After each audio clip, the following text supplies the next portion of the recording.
ordinària del plen del Consell General d'Aran. Anem a l'ordre del dia que tots vostès ja han recebut. El primer punt seria l'aprovació se procedís dels actes de sessions anteriors. Si hi ha qualque qüestió al respecte. Sí. Bon dia, magnífica síndica, magnífiques conselleres, consellers.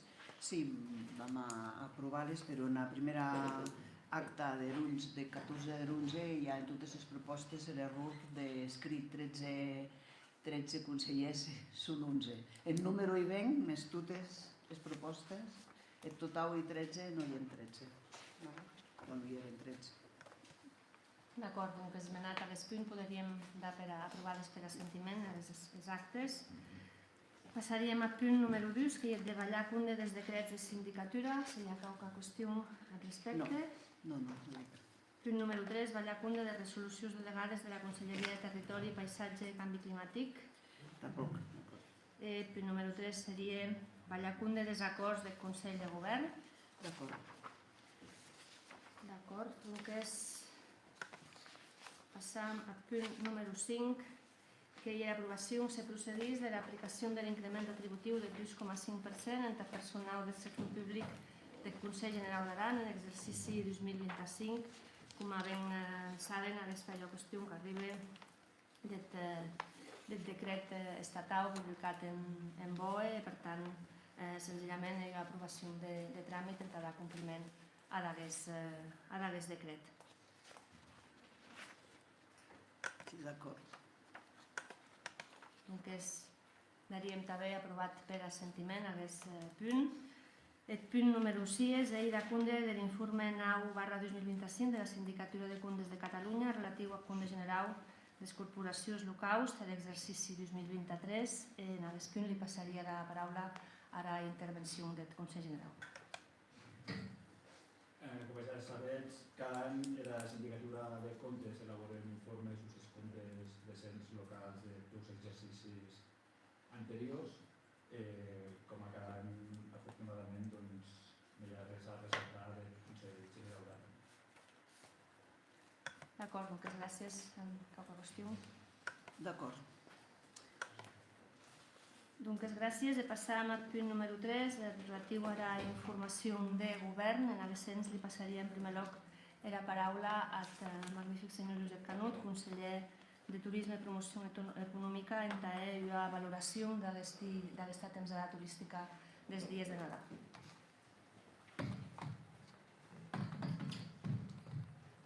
Bon dia, magnífica síndica, magnífics conselleres i consellers. Farem una valoració de la temporada de Nadal 2025-2026. Penso que és una temporada que ha sigut força bona. Des del govern del Consell estem molt satisfets per les jornades turístiques pendents de les setmanes de Nadal. Destacar sobretot la influència turística que ha crescut en el paisatge en tot el seu total, d'un increment de 5 punts. Penso que és una cosa molt important el que hem tingut aquest any, verdaderament, perquè l'any passat vam tindre uns problemes grans amb el tema de la neu, però sí que verdaderament tenim un fort increment sobretot de turisme estranger. Estem parlant que el turisme estranger està creixent cada vegada més, sobretot el turisme francès, que és molt important per nosaltres. Després també tenim turisme sobretot anglès, turisme americà, turisme també de la part de Suïssa i tot això, i la part d'Andorra també és una cosa important que sembla que són uns datos que no teníem, però sí que és verdaderament que també tenim molta gent d'Andorra, és una cosa molt curiosa. El 60% del públic internacional pràcticament ve de França, vull dir, nosaltres pràcticament en Regne Unit també tenim un gran apartat de turisme, però bàsicament tot és de França. El turisme francès, a pesar del tema que hem tingut amb l'increment de la neu als Alpes, està creixent cada vegada més. O sigui, l'any passat vam tindre una davallada, però aquest any estem recuperant el nivell de turisme. A nivell nacional, ja tenim el de sempre, tenim el turisme de Barcelona, el turisme del País Basc, el turisme de Madrid, el turisme de Lleida, que és la part més important. Jo crec que Catalunya, Madrid i País Basc estan incrementant bàsicament tot el turisme nacional que tenim. Destacar que el nivell de registre de l'ocupació hotelera ha tingut una pujada de 5 punts de pernoctació respecte a la primera setmana des Nadal, del 29 de desembre al 4 de gener. Dir també que després de la setmana del 4 de gener han tingut una baixada de 3 punts, però tot això és degut també bàsicament a que jo ho agrego molt amb el tema de les vagues que hem tingut a les fronteres de França. Realment hi ha hagut molts caps de setmana que ens han trobat, concretament 2 caps de setmana entre de França i la vaga d'aquí de la part de Pont de Suert i tal, en aquesta actuació hem tingut molta gent que han fet moltes anul·lacions per por a allò. Verdaderament estem creixent. També crec que cal destacar també que les onades de tot l'any 2025 han sigut positives, han crescut respecte a l'any 24, al règim general de tot l'any, que per això és important també. Cal destacar que també estem fent moltes coses a nivell d'accions que es treballen des del Departament de Turisme. Tenim el Congrés Elevate Data, que és un congrés internacional que es farà el mes de maig aquí, on treballa activament el Consell General d'Aran. És un congrés molt important que en vindran pràcticament bastants operadors, que ens donarem a conèixer pràcticament part, o reforçarem pràcticament el que és el turisme i la promoció de la Vall d'Aran. Patrocinem també els esdeveniments esportius, aprofitar també amb aquest esdeveniment felicitar els freis araneses que participen en el Freeride Tour, perquè és una important publicitat per tots nosaltres el que representa l'esport a nivell de Vall d'Aran, o sigui que aquesta joventut ens ajuda molt a créixer turísticament, promocionalment també és molt important. Estem també amb el tema present de diverses fires turístiques. Aquí sí que podria dir que a nivell nacional i internacional destacar la pujada del turisme internacional, això gràcies a la presència de Foment Turisme Val d'Aran amb aquestes festes. O sigui, estem fent fires a nivell de país, us diré que tenim pràcticament Fitur, estem a la Travel, anem a la Fira Girona, que és una fira molt important en el tema de bici, amb gastronomia fem el Fòrum Gastronòmic de Barcelona, fem el MOS, que vam anar a la Fira de Sant Miquel, que també ha sigut amb la coalició. Voldria parlar també una mica de mar i muntanya, perquè és una cosa que jo m'hi trobo content amb aquest tema. Pensem que aquí vam tindre 6 cuiners aranesos i 6 cuiners de Cambrils. Pràcticament, a part que s'han donat a conèixer, han fet una relació molt important, van elaborar plats conjuntament de mar i muntanya. Crec que ha sigut una cosa molt positiva també per la Vall d'Aran i aquí també volia agrair als cuiners aranesos la seva involucració amb el tema que ens ajudin pràcticament amb això. I com no, també volíem donar les gràcies sobretot al personal de Foment Turisme Val d'Aran, que aquestes festes han treballat constantment i també gràcies a la feina que estan fent tenim la Vall d'Aran com tenim els resultats que tenim d'ocupació molt important per nosaltres. Els apartaments turístics han anat creixent, o sigui, pràcticament és dir que han tingut una força creixement d'ocupació i també les cases de segona residència estan mantenint activament les mateixes dates d'un any darrere any. O sigui, aquí us dic que més o menys són datos que no puc passar-vos en aquest moment. Si algú vol alguna pregunta més també les tinc disposades. Gràcies. Gràcies, conseller. Si en tot cas llegir les paraules del conseller Canut a aquesta darrera apreciació, les donades ens demostren que hi ha hagut un nou increment de pernoctació en els apartaments turístics. Aquesta és una qüestió que des del Consell General d'Aran, des de la negociació amb el Departament d'Empresa i Treball de la Generalitat per l'actualització de traspàs en matèria de turisme, també treballam de poder realment dotar com a cau aquesta secció d'inspecció d'aquests apartaments turístics que, com vostès saben, hi ha una gran majoria que no són legalitzats. De fet, així hi ha un paper més que important, si no essencial, dels propis ajuntaments en regular aquest tipus d'usatges que, en definitiva, en tot no estar legalitzats, són una competència deslleial al sector hoteler de la Val d'Aran, amb la consideració de massa crítica i de potencial que han en el nostre territori de mantenir aquesta economia. Per tant, aquesta és una qüestió que el Consell General d'Aran va vetllar força de prop, més enllà també de tenir en compte que aquests apartaments turístics, si tot repetisqui, és no legalitzat, també són un dels condicionants més importants en la manca d'habitatge assequible en territori. No sé si hi ha qualque qüestió o si volen que acabem el punt. Gràcies per la informació i crec sobretot aquest punt que cau vetllant, així que des de la institució cau anar vetllant-la de prop. Sí, insistisc que el primer pas és els propis ajuntaments que han de regular aquesta qüestió. Evidentment, en el moment en què el Consell pugui estar dotat d'aquesta estructura, iniciarà aquelles inspeccions en vetllar per la legalitat d'aquests establiments. Passaria ara la paraula al magnífic senyor Oriol Sala, en també una valoració d'aquestes festes de Nadal, de tot el que també hi ha la gestió i remassada de residus. Bé, bon dia, síndica, bon dia, consellers i conselleres. Així tot també bon dia a tota la ciutadania que ens escolta avui en directe. Vull parlar clar e sense embuts de la recollida de residus pendents nadaus e l'inici de la saison d'hivern a finals de novembre, una força visible, força sensible entre la gent del país. Parlam d'un dels moments més complicats i d'Aran en Val d'Aran per lo que a residus. En poques setmanes la població se multiplica, l'activitat econòmica s'intensifica força, els establiments treballen al límit i, com mai lògic, la quantitat de residus que se generen augmenta molt. Això omet els servicis públics, just hi ha pressió força nauta i això no hi ha excusa i hi ha realitat coneixuda per tothom. La ciutadania és força exigenta amb aquest servici i amb tota la raó del món. Era l'ordera i el primer que saber quan cau carrer no funciona, per a creure en el govern aquesta qüestió no és menor i una de qualitat de vida, d'imatge de territori i de respecte en el nostre entorn. Amb aquesta realitat, si serà taula, des de l'equip de govern ho hem improvisat, ho hem planificat, ho hem previst, ho hem reforçat el servici. Tant a Dau s'han incorporat 2 equips nou i portàdia d'hora i 2 camions suplementaris, precisament en poder afrontar aquesta punta extraordinària de demanda. Això hi ha decisió política clara, quan era Val d'Aran i al límit, el govern ha d'haver els mitjans adhesius de la taula i a Tau trasladarem a l'empresa concessionària. El resultat general és clar i mesurable, no hi ha hagut acumulacions significatives de residus pendents els dies de més afluència. Era Val d'Aran ha estat límpia, això no és una percepció subjectiva, és un fet que tots ho hem pogut veure en els carrers, en els pobles, en les zones turístiques. Això és important tant entre la gent que viu així com entre la gent que ens ven a visitar. Des del govern hem satisfet amb els resultats, satisfet perquè el servici ha respost quan més se li ha exigit. Ara bé, també cal dir clar, tot és millorable.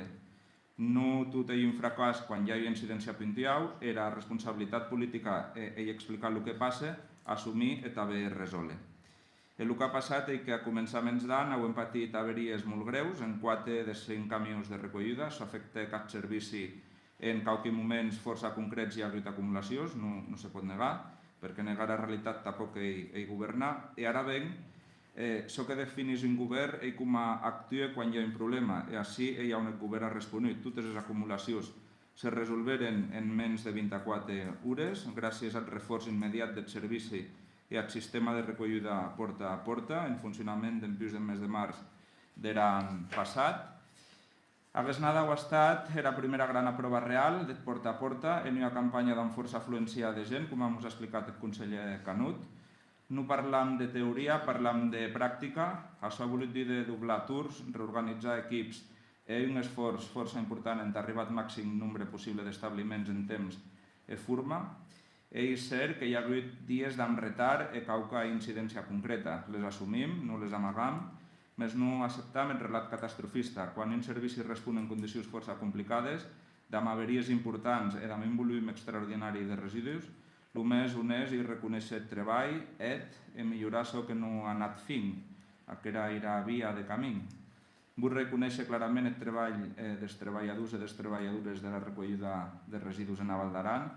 Han estat exigits i pendents aquests dies i sense el seu esforç, el seu compromís, això no hauria estat possible. I ja en acabar, resumint, hi ha hagut 3 punts claus, no hi ha hagut acumulacions significatives, les incidències s'han resolut amb rapidesa, el model ha tirat endavant en una situació força exigenta, seguirem millorant, seguirem exigint i seguirem invertint. Això és el que se demora d'un govern responsable i el que se'ns ha de. Gràcies. Gràcies, conseller. Cap pregunta o qüestió? Gràcies, conseller, per la informació. Sí, ho hem vist que vera incidència hi ha hagut, però ja és prou satisfactori que s'hagi pogut reforçar, que és el que pensàvem, el que hem estat debatint tostem, que en èpoques a Tau no cal reforçar, si calien aquells 2 camions de més, felicitats perquè s'ha solucionat. Les averies, el que diguem, no les podem controlar, més si hi ha un reforç, si hi ha qualque res per darrere que ja pot substituir, tot això se nota en la imatge del país. Gràcies. Gràcies, consellera. En tot cas, t'acabava d'explicar bé. Des d'ací també mostrar l'agraïment a tots els servicis sanitaris d'emergències que pendent aquests dies també han vist tensionat els seus servicis. Pensi que en els propers dies també podrem dar donades de tots els servicis, en aquest cas de rescats de muntanya i d'emergències que ho hem pogut a mi a terme, més en tot cas que calia estar atent al tapatge de l'helicòpter, a saber que diàriament hi ha hagut emergències d'aquest tipus i també, com a digui, els servicis sanitaris del país, tant en àmbit d'urgències com per a la resta de servicis que ben tensionat et son treball amb el mateix personal, a viatges se pot reforçar, a viatges no, més és evident que hi ha un impacte directe també en aquests àmbits. Passaríem al punt número 8, que seria dades d'urgència, que pensi que no n'hi ha cap de presentat. Entraríem ja en el darrer punt de pregs i demanes i passaria la paraula al grup de Convergència Aranesa. Ben, sí, gràcies. Avui per les demandes. I la d'ara, sí, com era la licitació de l'heliport, en quin punt se trapa. Després volíem demanar, com van les negociacions també la Generalitat, si el desdoblament o el traçat de la C28, que se continuaran aquestes amassades de seguiment entre el Consell General d'Aran, els ajuntaments de Viella, Naut, Aran i la Generalitat, perquè té temps que no s'amassen. Després ho hem vist en els mitjans de comunicació que de l'AGE se presenta el de la llei de Nauta Muntanya. Ens agradaria saber com va repercutir en el país. Per el que ho hem vist o llegit, sembla que hi haurà SOS entre aquestes comarques, les 9 comarques d'aquests projectes innovadors que se presentin. Això és el que ho hem llegit en els mitjans de comunicació i la informació que ho hem. Després hi ha vist personal que ara hi ha en Departament d'Urbanisme. Ens demanem qui va el seguiment en l'oficina tècnica o els informes de la Comissió d'Urbanisme. En acabat, ho hem sentit, se parla que s'enviaria a terme aquest centre cultural, no sabem on s'anarà plaçat. Gràcies. Bé, respecte a la licitació de l'heliport, s'hi està treballant. Hi ha una licitació força complexa, perquè des que vostès saben que tot el procés en que la Val d'Aran pot ser amb un helicòpter ven d'anys endarrere, davant de la negativa de la Generalitat a que els nostres pompiers pugessin en aquests helicòpters per, segons s'argumentava en aquell moment des del Departament d'Interior, era manca de certa titulació. D'aquí també s'hi que l'helicòpter que era fixat en la seu de Tírbia marxés a la seu, el qual complicava molt les isocrones, els temps de reacció. D'aquí l'anterior govern d'Agués, en Consell General d'Aran, decidir llogar un helicòpter de rescat específic per a la Val d'Aran. A Condalaquiu també se ve que l'heliport ha una sèrie de mancances, entre d'altres causes perquè en més de 20 anys no s'hi ha invertit. I ara és veritat que, dada aquesta, com les comentava ara, de la nova activitat que hi ha en aquest àmbit i de com també la tecnologia i la innovació van evolucionant i cada viatge hi ha més usatges amb transport aeri. Saben vostès que ara hem aprovat pilot amb el transport pesat amb drons, d'accés en el cas, per exemple, a refugis de muntanya. Aquesta licitació en tràmit s'estudia també perquè el que volem és que més enllà del servici també puguem treballar les obres de les en aquest espai. Respecte de la C28, de la visita de la consellera de Territori, el compromís és reactivar, com ben diria vostè, aquella comissió de treball, especialment també començar a veure informes previs de quines opcions de traçat o de millora del traçat són tècnicament més viables i, per tant, des del govern contactarà en els propers 10 dies amb els membres d'aquesta comissió, totes les d'aquesta informació. En principi, en RUE hi ha d'haver la primera amassada d'aquesta comissió. Respecte de la llei de muntanya, en primer lloc dir-les que hi ha una llei que impulsa la Generalitat. En tot cas, el Consell General d'Aran ja ha participat en la mesura en què ha vetllat que en primer lloc que aquesta llei no perjudiqués o no laminés l'àmbit competencial del Consell General d'Aran, i després també ha participat també la resta de consells comarcals del Pirineu aportant esmenes i consideracions, perquè saben vostès que aquesta llei no és que entrarà a tràmit, segons ens han dit, a finals d'enguany en Parlament. És una llei que se comença a treballar en la passada legislatura de la Generalitat. perquè era actuar una llei de muntanya i dels anys 80, com vostès saben. Per tant, diguem-ne, dotació econòmica, el que hi ha en la llei és el desenvolupament de l'estratègia Pirineu, que hi ha 8 projectes, 8 àmbits tractors, que se'n diuen, de projectes en diferents àmbits, on aquelles comarques o territoris que les vulguin impulsar que hauran un cert suport. I un dels que ja se treballa el Consell Aller, com vostès saben, de la gestió forestal i la transició energètica de més hilats de calor. Per tant, aquí ho veiem, hi ha també el Centre Tecnològic Forestal, i per tant, ara veurem també com se desplega aquesta llei que com aquests projectes poden aplicar-se també en cas de la Vall d'Aran. Respecte de la Comissió d'Urbanisme, que segueix funcionant amb tota normalitat. En aquest moment hi ha un responsable del Servici d'Urbanisme en Consell de Nau d'Aran, que era encarregada d'aquests informes, com a la gent que ara amassa amb els servicis d'urbanisme de la pròpia Generalitat. Per tant, a l'essència no hi ha d'haver més implicacions. Respecte del centre cultural, com vostès saben, hi ha una amassada del Departament de Cultura abans d'estes i pendent de convocar-se la comissió aquestes setmanes en anar debatent precisament la millor ubicació, entre d'altres causes, perquè la ubicació dependrà també del nivell de servicis o del nivell de les dimensions que el centre hagi de resum. Una de les causes que evidenta és que serà de resum traslladar a l'arxiu general, que hi ha en aquesta cedença ja per a manca d'espai, i per tant ara també des dels servicis tècnics del Departament de Cultura es treballen conjuntament a definir de quines dimensions estan parlant en d'emplaçar a les centre. Gràcies. Molt bé, doncs si no hi ha més qüestions, llevaríem la sessió. Un bon dia a tots i a totes. Gràcies.